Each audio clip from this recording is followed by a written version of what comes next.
I was just picking my damsons, and I thought I may as well do a quick video just to show you how the orchards have come on this year.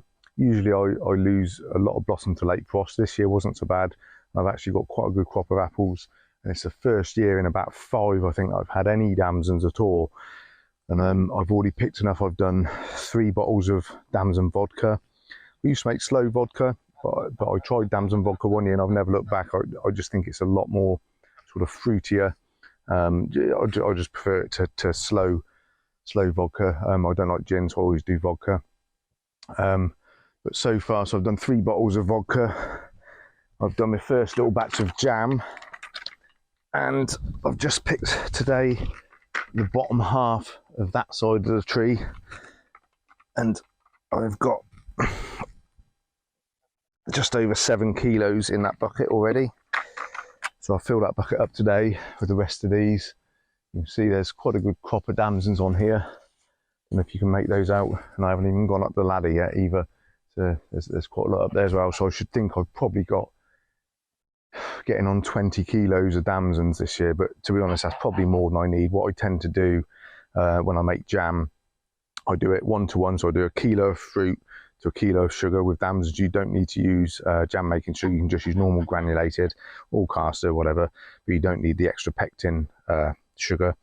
And I'll just do it 1-to-1, 1 kilo to 1 kilo bag of sugar.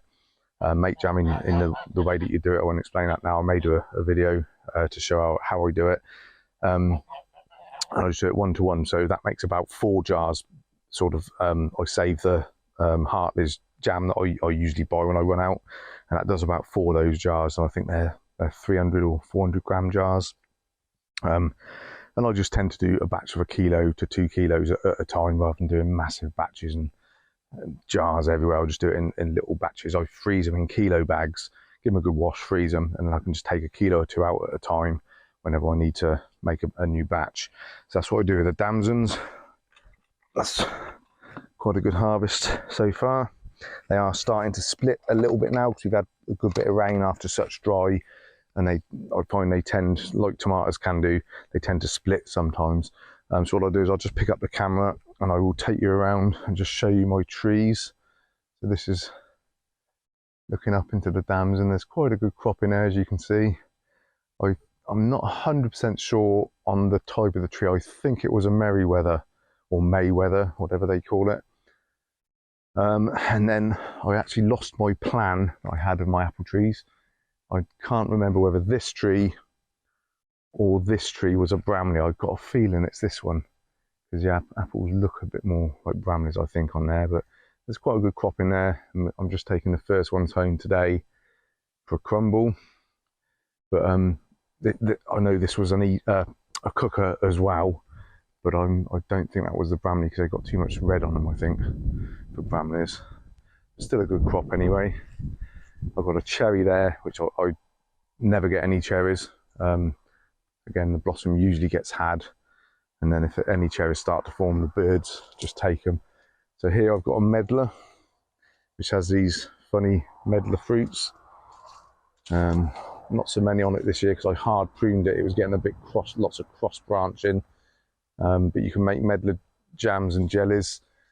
It's a bit of a funny fruit, bit of an old fruit that you leave to fully almost sort of go rotten. You wait till they're soft and squishy before you do anything with them. That's these apples here. Have to watch the geese because they're always in here with the fallen apples. So I've still got the tent set up in here. Do a bit of camping in the orchard. It's quite hidden away in this bit. So here I have a green gauge, which I have never had a single fruit on.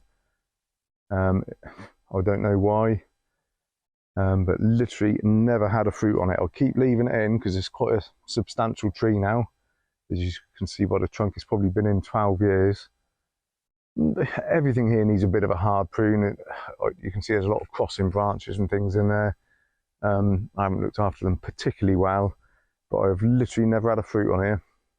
So I couldn't tell you what they're like. I've never had a gauge, but but yeah, not a single fruit.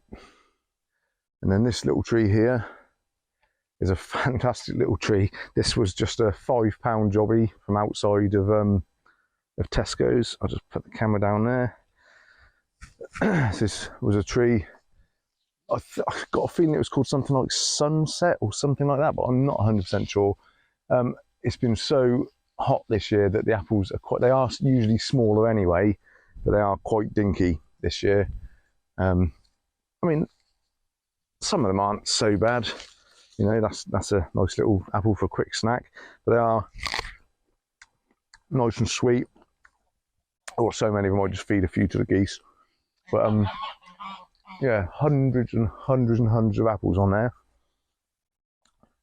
And then this one, this was another one, bought at the same time. Bigger apples again, just a £5 job from outside Tesco's.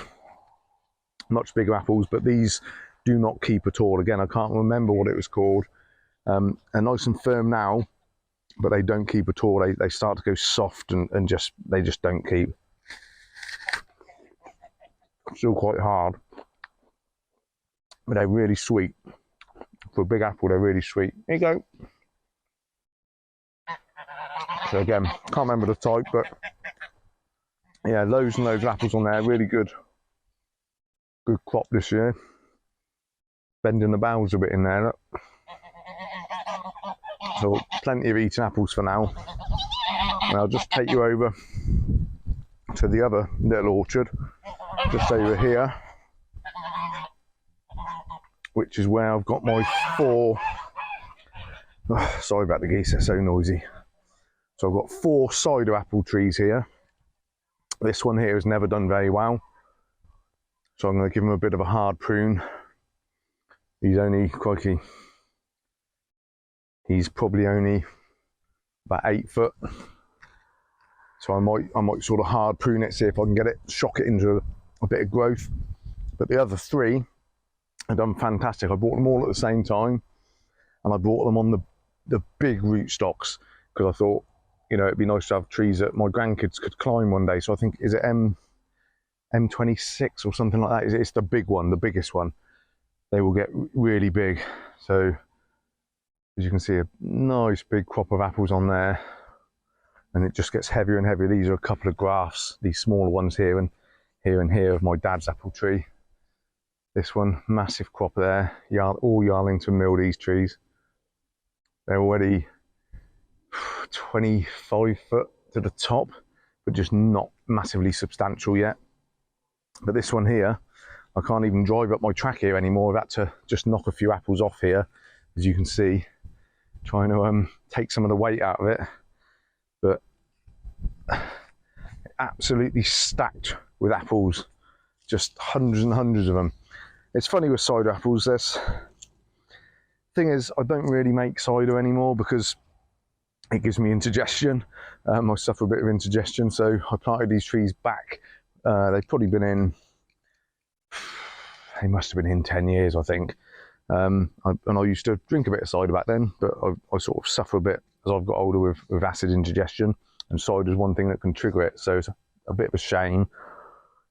But I am thinking about getting an apple crush anyway, even though I've got the eaters and the cookers. I'm thinking maybe I should just make a little bit of cider, just to have an odd bottle here and there, because you can't, I mean, you can eat them, but they're a bit funny, you know. They're not, I can't even explain it, they're not really acidy. It's just the texture, they're a bit sort of fluffy. It's not particularly nice. But apparently Yarlington Mill makes one of the best ciders. So I may get myself one of these cheap presses. You see, I've seen like an 18-litre spindle press for about 90 to 100 pounds, something like that. So I may get one. I'm gonna have to do it quickly because obviously it's getting to the time to get them in. But I may get one and just make a few bottles. We'll see.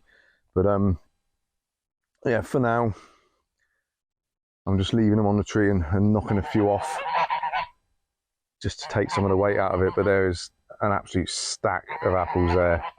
I could make an entire barrel load of cider.